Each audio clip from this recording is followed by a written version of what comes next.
Good afternoon, everyone. This is a Joe Madden Sports Show. I'm Joe, and I'm joined today by Chris Williamson. Chris, welcome to the show. Thank you so much for having me. Really appreciate it. It's a great honor, and I can't wait to rap with you, about myself and sports and, everything that comes with that. Yeah, this is going to be a lot of fun. We're going to jump right into how you got started, where the love of sports came from. I know you were a safety for Syracuse, so let's start back. Did you grow up playing football from the very young age of like 5, 6, 7? No, not at all. What's funny about that is I didn't even play football until my junior year of high school. And the reason why is because my lifelong dream since I can remember was being an NBA basketball player like Michael Jordan, who was my favorite basketball player growing up. And it wasn't until my sophomore year when I got cut from the JV team for the basketball squad that I said, all right, I spent all this time, programs, resources with my parents, all the money that they're shelling out for camps and trainers, and it's not working. So God is telling you, bro, you need to check something else out. And that was when I decided to, become interested in sports journalism so I could still connect to the game. And then playing football was like a bonus, right? Because I had, aggression and all those things. I like to hit people. And that's kind of where that came from. My dad, he played ball at Harvard and he was really good. So that's kind of the reason why, like, I got into football, not because that was my first love at all. It just happened that, I had the frame for it. Yeah. Athleticism and, I like to hit. So we have seen this out of a lot of players going from basketball to football.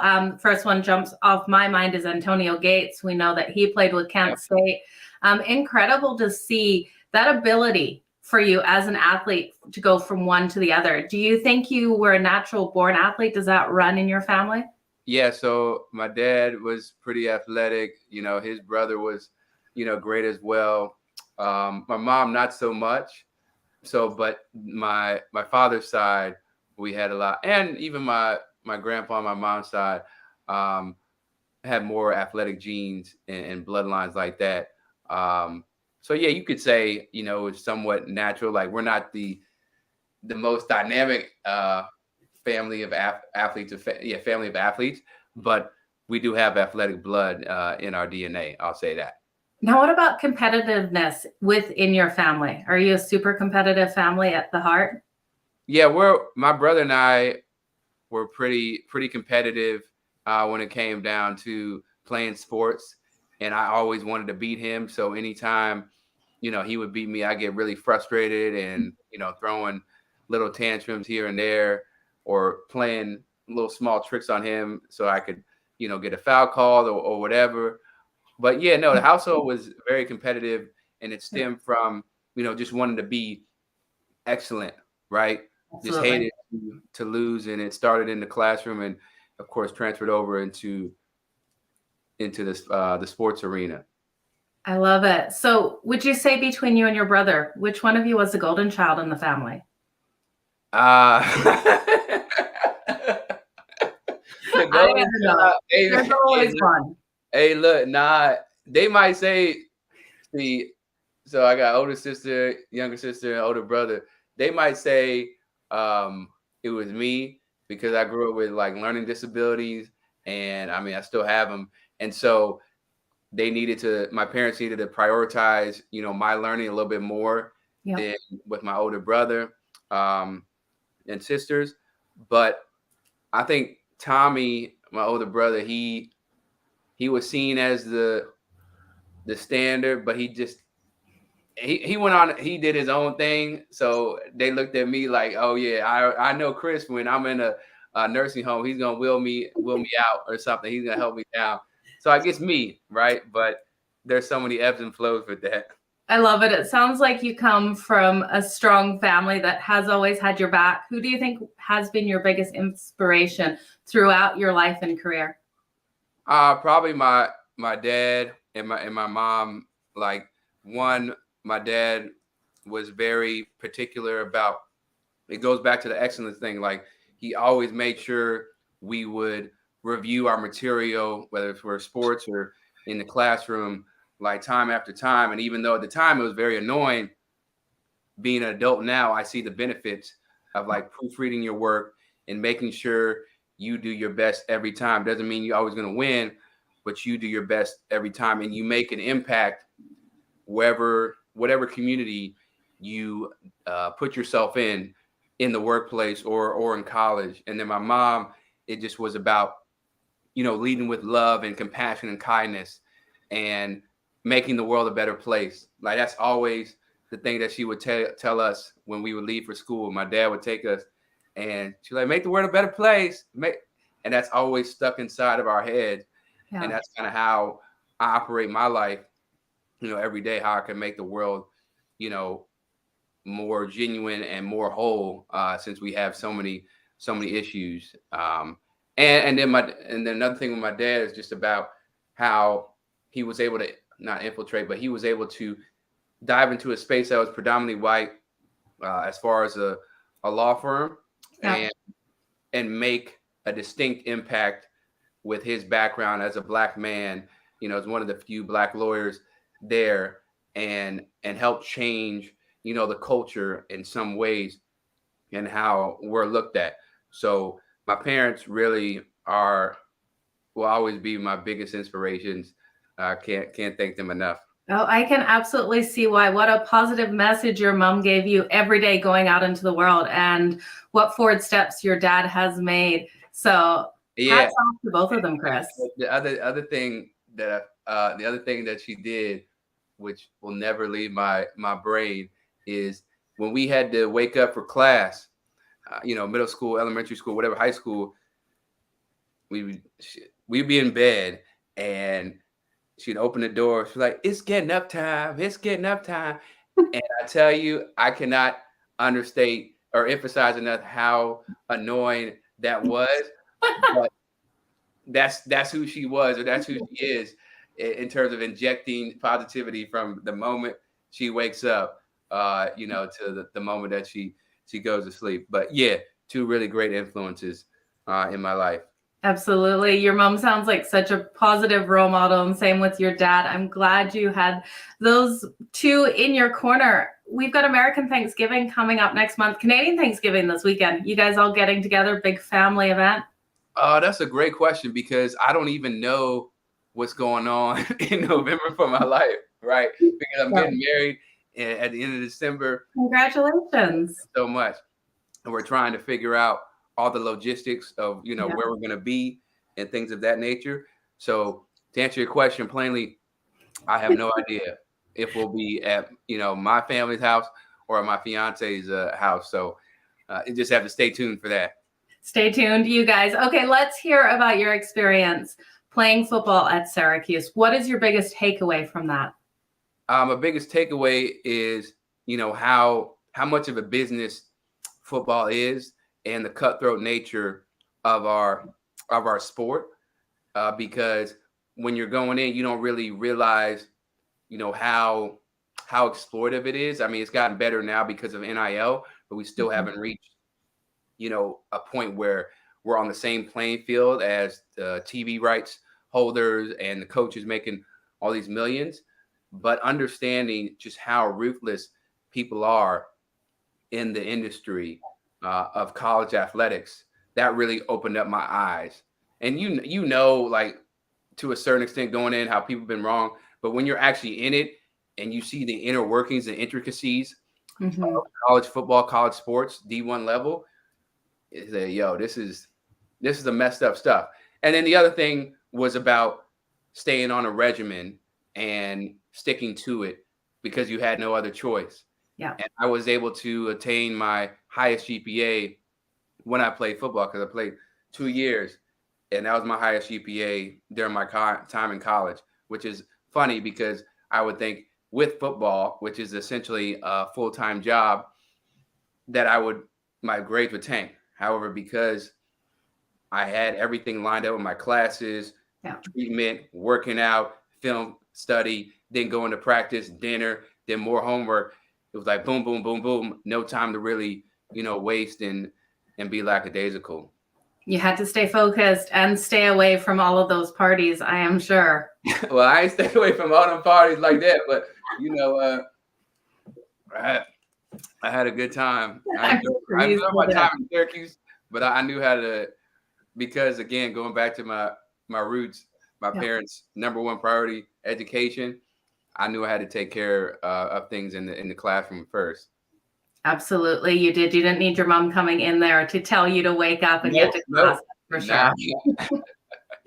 Okay, Chris, I have to ask. So, with how ruthless you say college sports are, when you have a child, would you want them to follow your path and play college sports? I prefer to them to get an academic scholarship, and that's something that I was able to do in part at Syracuse, the Dean Scholarship at the Newhouse School of Communications. So it wasn't full, but over 4 years, I think it added up to 24 grand, which my parents are very appreciative of because they know how expensive college is. But, you know, if it's something I wouldn't. So here's the thing, college or football in general, I'm like 99% sure I'm not going to allow my kids to play football just because of the dangers of the game and how it can mess you up for life, as we've seen with so many players who are alive, and then also players who have, you know, gone on to the afterlife where they did develop CTE. But college athletics as a whole, you know, I would be down with that. Just make sure they understand that these people who are leading you and are in charge of you they don't own you, right? That's the part that I don't want them to experience. And if they do, I want them to feel empowered to speak up. But I would support them 100%. If that's what they love, like outside of football, that's what they love. Go ahead. If I don't got me and my fiance, we don't have to pay for it. That's great, you know. Love it. Yeah. I love it. You're going to be a great dad someday. Okay, let's hear about everything that you're doing within the journalism industry. Right. So right now I am working as a sports anchor and reporter and host for SNY. And that includes, you know, doing conversations, like 3 or 4 minute conversations, you know, about the night or about the game between the Mets and the Padres, or, you know, the Knicks and the Nets. And then I also, you know, do the Sports Center style highlights where I try to put my own flair on the things. We do, you know, Putback, which is our NBA show, a digital show with our NBA insider, Ian Begley. So I'm the co-host there. We talk to several different analysts and insiders and reporters about the game coming up, or just about certain topics going on with the Knicks specifically.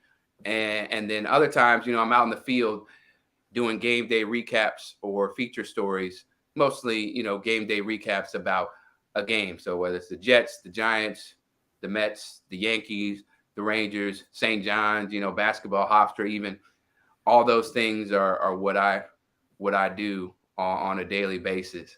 And you're absolutely crushing it. I know you were Emmy nominated for your role at SNY. What is your favorite part of what you're doing?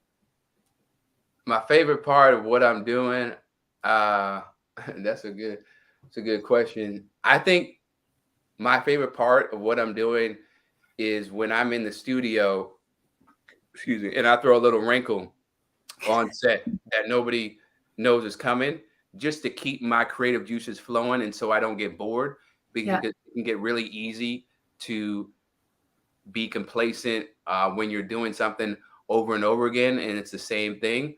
So that's probably my favorite thing. Like, okay, I'm going in today. I know what sports games are going on. I know the storylines. What can I do in the show? Maybe it's like 1 or 2 things that will throw people off in a good way. We're like, oh, I didn't expect that. So, like, example, Jacob deGrom, a couple weeks ago when he played against the A's, he pitched horribly, you know, for his standards. And so coming out to the top of the show, you know, my co-host says her thing, and then I say, you know, Jacob deGrom showed us, Michelle, that he's only human after all.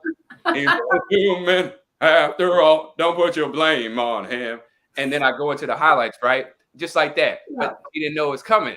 I wrote it in the script, but she had no idea that I was going to sing it. And I'm a terrible singer, but that's the point. It's trying to be, what I did there was trying to be relatable. Like people can understand or empathize with somebody who likes to sing, make something funny, even though they're not the greatest at it. So that's the most fun thing. I love it. I love that you bring a sense of laughter to the shows and keep it upbeat there, Chris. You're absolutely killing it. Looking ahead in the future, any career goals you want to share with us? Any career goals that I want to share with y'all? I would like to start my own consulting firm when it comes to broadcast training, like training the future broadcast journalists and giving them tips and advice on how to best package their work and how to grow and develop. Because, I think with my skill set and my credibility as somebody who's, won awards and been nominated for Emmys, I feel like I have the authority to give that to the next generation, and they will listen. So consulting firm, which is broadcast training and performance on air. And then also, one day, hopefully I can work for a major sports network where I'm doing hosting, feature reporting, as well as anchoring. But my true passion is storytelling.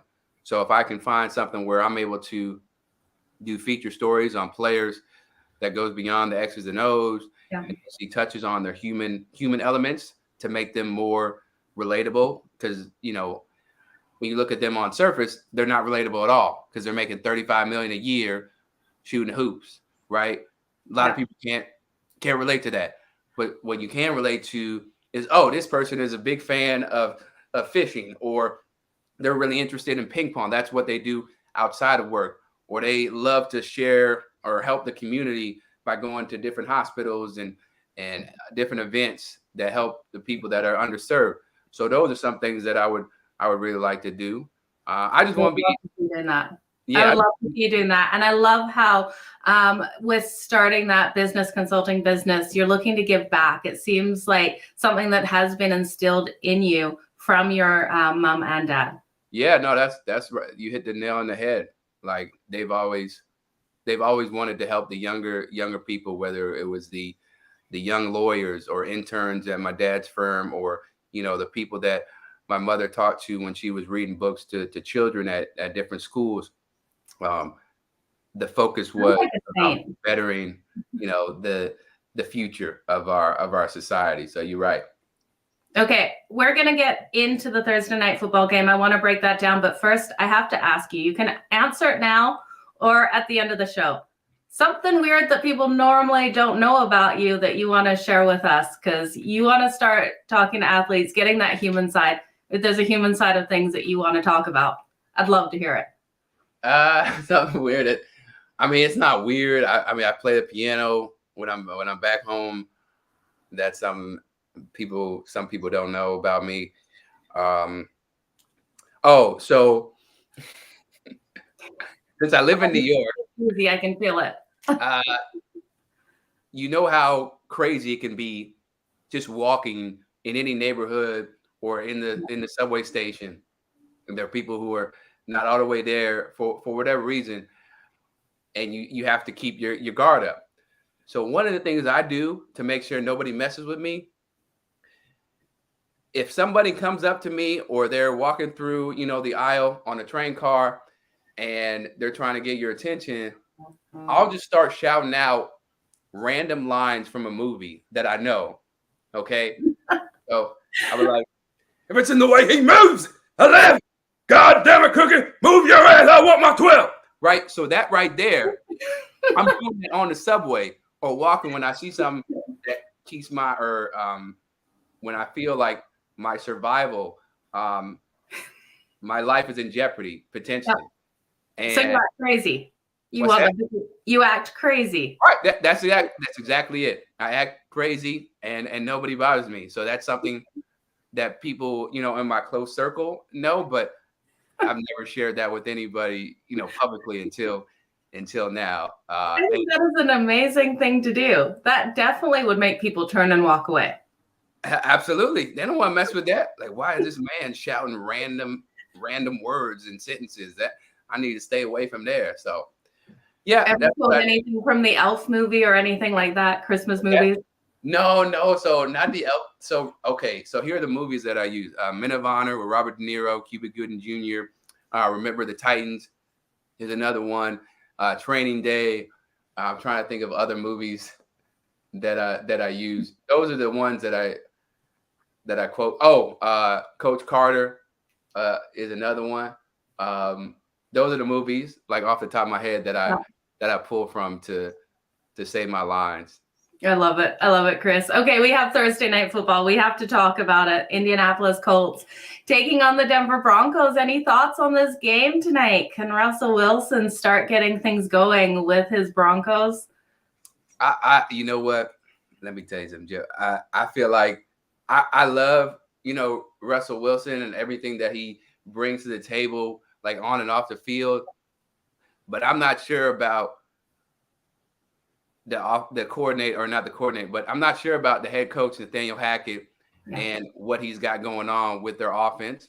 Like, they just don't have the mindset that you need, or the mentality in letting your players, tap into their best traits. And then on the other side, you have the Colts. I mean, they're banged up. And so I think Jonathan Taylor's out. Yeah. So that's their power horse. And they don't have a whole lot on the outside. And we know Matt Ryan, he had a solid game against the Colts when they came back from behind. Probably shouldn't have won the game for some stupid penalties, but that's neither here nor there. I'm not seeing a whole lot of potential in the Colts. I have more faith in the Broncos, not on offense, but on defense. Yeah. I feel like that defense is really good. Patrick Surtain is one of the best corners in the game. And it's funny, talk about Nathaniel Hackett. He was actually my offensive coordinator. I played defense, of course, but he was the offensive coordinator for Syracuse when I was there, right? Okay. And seeing how he's progressed and developed to the point where he's getting a head coaching job is great. But I think sometimes, you only as good as, well, sometimes talent shields and hides some of the flaws that you have, like he had with Aaron Rodgers. You know what I'm saying? When you have one of the best QBs in the league, your stuff can look really good. But when you're dealing with somebody who's still Hall of Fame caliber, Russell Wilson, and it's the first time you're in that system, it's a little bit different. And as a head coach, you got different responsibilities. It's not just, okay, I focus on the offense. That's it. You got to focus on everything. And what he did with the 64-yarder field goal, that was mind-boggling. Yeah. Like, you paid Russ, what was it, $245 million or whatever, something like that. Why were you not going for it on 4th and 5? You don't. Yeah. That's the first game of the season against his old team, and you don't have the faith in him. It just didn't. It didn't sit right with me. But yeah, I'm expecting. Go ahead. I'm expecting a game in the 10-7 range. Yeah. Like somebody will win 10-7, unfortunately. I hear you. It's looking like another strong defensive game, but not much production out of these teams offensively. Do you think Hackett can turn this team around? Do you think with time, this team can be a team where we go, okay, they can actually compete in the next couple of years in the West? No, I think it's possible for them to turn it around. I know he brought in a coordinator to help him, or some special assistant, which, hey, you got to take you got to swallow your pride there, which is good. But at the same time, if you bring it in somebody like that for you to help manage offensive play call and all that, 2 weeks into the season or whatever, that's not really a good sign. But I think if they have the health on the offensive side, I know they've been banged up with their running backs, and people don't seem to like Melvin Gordon and all that. I think they can turn it around. It's just they have to take a look at the big picture and understand, what does Russ do well, And how can we maximize that? How can we get, guys like Jerry Jeudy and all them open? What can we do scheme wise to make the offense more explosive? Because what they're doing now ain't gonna work. Yeah, I agree with you. You paid Russell that money. Play him how he needs to be played to get those wins on the board.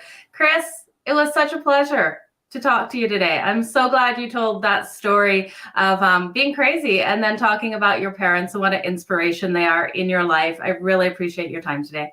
Thank you so much, Joe. You're doing great work. I love the graphics. Kind of made me, I don't say jealous, but kind of inspired me. Maybe I create some stuff like this. And I love the intro. The intro is mad dope. I said, "Oh, snap, you the real deal right here." Saying 3, 2, 1. But I was like, "Okay, we in there."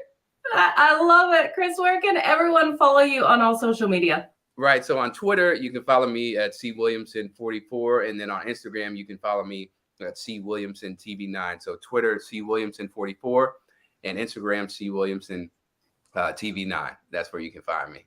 And you're seriously telling me, with this huge personality of yours, you do not have a TikTok yet? Oh, no, I do have a TikTok. Oh, that's right. I don't really be posting on TikTok. My fiance does most of the posting with our content. Yeah. But my TikTok, I think, is Chris Williamson 37, something like that. My jersey number from Syracuse. Yeah, I got a TikTok. I just don't be using it as much as other Chris, people. It was such a pleasure. You guys, make sure you go give Chris a follow on all of his social media. I'll put the links below. Have a fantastic day, Chris. I can't wait to see more of your content come out. All right. Thank you. You as well. Appreciate it. You have a blessed day. You too. Thank you. All right. Bye-bye.